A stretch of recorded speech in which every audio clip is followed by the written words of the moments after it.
Hello बच्चों, मैं हूँ आपकी हिंदी टीचर अंजू मैडम और मेरे क्लास में आप सभी बच्चों का हार्दिक स्वागत है। बच्चों, हम लोग कवि बिहारी लाल के एक दोहे को पढ़ रहे हैं। कवि बिहारी कौन है, तो यह जान लेते हैं पहले कि कवि बिहारी हिंदी साहित्य के रीतिकाल के एक प्रमुख कवि हैं और इनकी प्रमुख रचना है सतसई, जिसमें लगभग 700 दोहे का संकलन है। सतसई के जो दोहे हैं ये अपार भाव राशि को अपने में लिए हुए हैं, इसीलिए बिहारी लाल के दोहे को गागर में सागर कहा जाता है। इसके साथ ही साथ इनके दोहे का प्रभाव पाठक के मन मस्तिष्क और हृदय पर इस तरह पड़ता है कि किसी ने यह कहा कि सतसैया के दोहरे ज्यो नाविक के तीर, देखन में छोटन लगे घाव करे गंभीर। यानी 4 चरण का दोहा, जिसके प्रथम और तृतीय चरण में 13-13 मात्रा और द्वितीय और चतुर्थ चरण में 11-11 मात्रा है। लेकिन इस छोटे से दोहे में इतने अपार भाव राशि और इनका प्रभाव इतना अधिक पाठक पर पड़ता है कि पाठक अभिभूत हुए बिना नहीं रह सकता है। तो चलिए ऐसे ही एक दोहे को आज पढ़ रहे हैं। बिहारी सतसई के बारे में एक और बात आप लोग जान लीजिए कि जो दोहे संकलित हैं सतसई में, वे नीति, भक्ति और श्रृंगार पर रखें। तो चलिए बिहारी के एक दोहे को पढ़ते हैं जो इस प्रकार से है। तंत्रीनाद कवित्त रस सरस राग रति रंग, अन बूढ़े बूढ़े तरे जे बूढ़े सब अंग। तो अब चलिए मैं कठिन शब्दों के अर्थ को बता दूं। कठिन शब्दों के अर्थ को आप हमेशा याद रखिए। इसके लिए यही उचित होगा कि आप कठिन शब्दों के अर्थ को अपनी कॉपी में भी लिख लें, क्योंकि ये शब्द आपको हमेशा याद रखने चाहिए। कभी भी कहीं भी कुछ पढ़ रहे हों और ऐसे ही शब्द का जब प्रयोग होगा तो आप उस शब्द के अर्थ को आप भली भांति और तुरंत समझ सकते हैं। तो चलिए देखते हैं। देखिए, कठिन शब्दों के अर्थ। तंत्री यानी वीणा, सितार। तंत्रीनाद, तंत्रीनाद का अर्थ क्या हो गया? वाद्य यंत्रों का स्वर, यानी वीणा सितार क्या है? वाद्य यंत्र हैं, उसी का नाद। नाद यानी ध्वनि या स्वर, आवाज। कवित्त रस, कवित्त रस कहा गया काव्यानंद, यानी काव्य को पढ़ने से जो आनंद मिलता है उसी कहा गया है काव्यानंद। इसे हम काव्य का आस्वाद भी कह सकते हैं। सरस राग, सरस राग यानी रसमय गान, रसपूर्ण गान। रति रंग यानी प्रेम का सुख।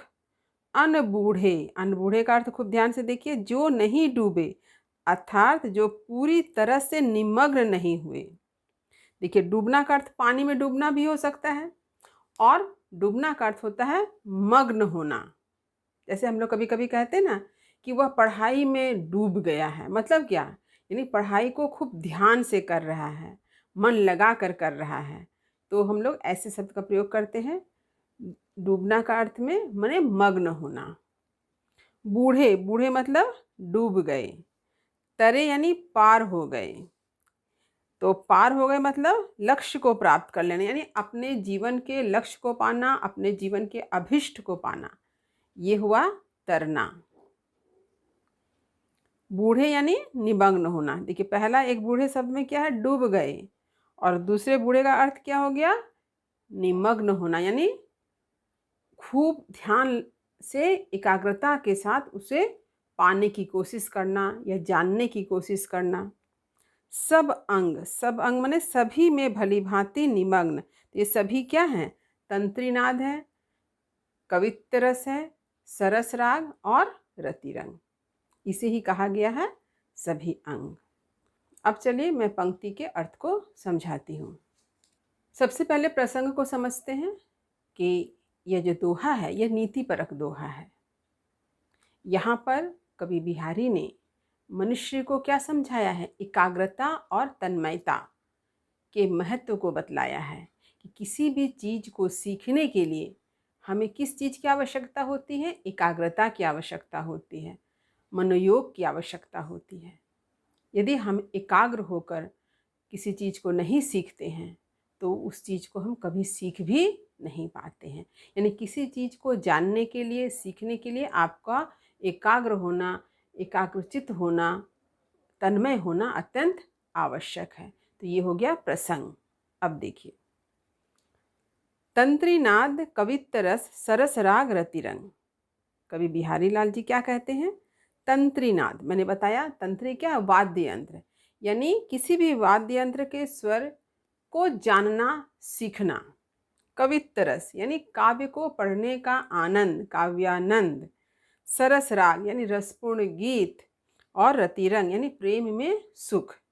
ये जो चार चीज हैं, इसे आप तभी पा सकते हैं जब आप इस चीज को पूरी तन्मयता के साथ, एकाग्रता के साथ, मनोयोग के साथ इसे सीखते हैं, मनोयोग के साथ इसे अपनाते हैं। इसलिए कवि ने क्या कहा है?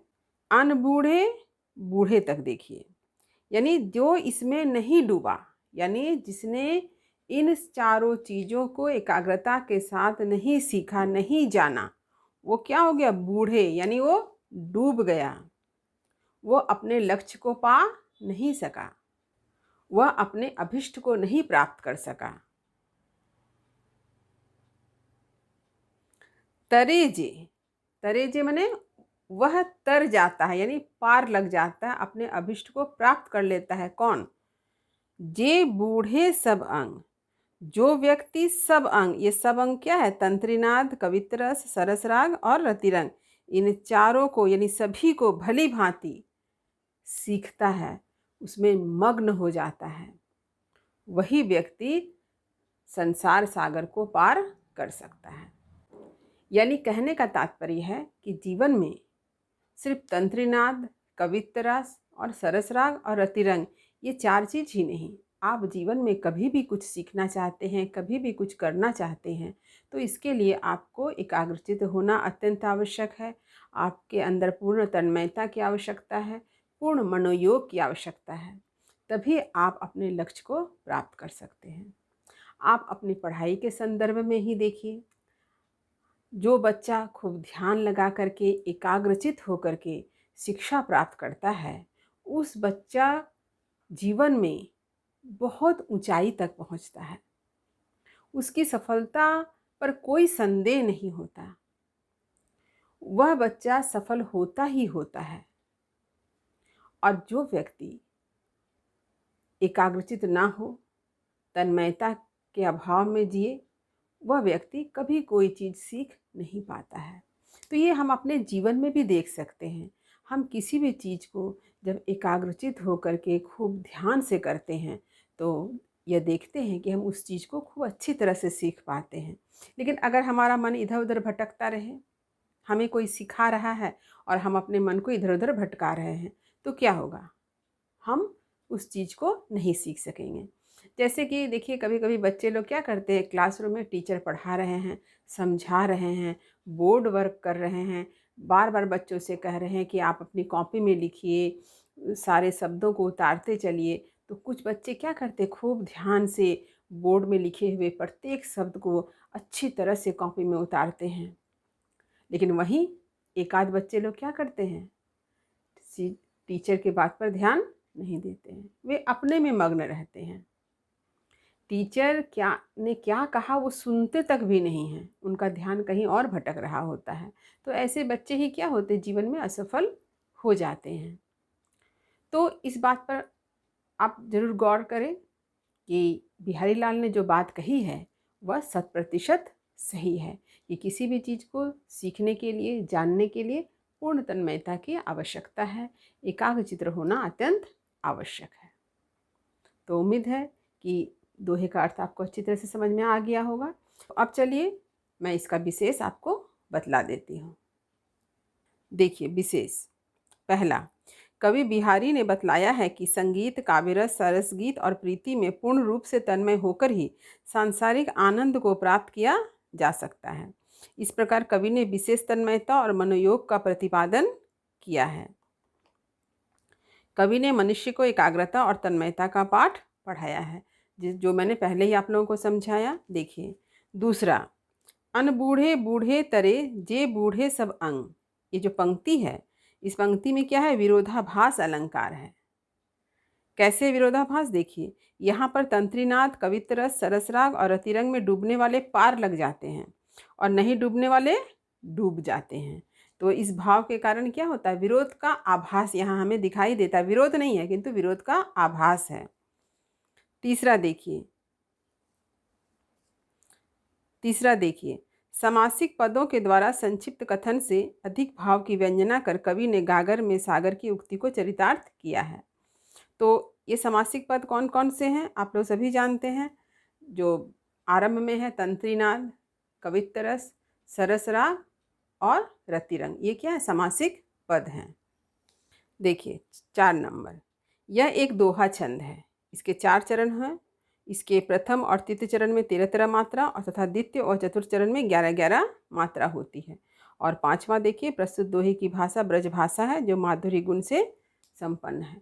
तो उम्मीद करती हूँ कि बिहारी के इस दोहे का अर्थ मैंने जिस तरह से आप लोगों को समझाया है, विशेष भी लिखवा दिया है, ये आपको अच्छी तरह से समझ में आ गया होगा। तो वीडियो को लाइक करें, सभी पढ़ने वाले विद्यार्थियों में इसे शेयर ज़रूर करें। जो बच्चे मेरे चैनल पर नए हैं वे चैनल को सब्सक्राइब करना ना भूलें। तो तब तक पढ़ते रहिए, जीवन में आगे बढ़ते रहिए। मेरी शुभकामनाएं आप सभी बच्चों के साथ है। धन्यवाद।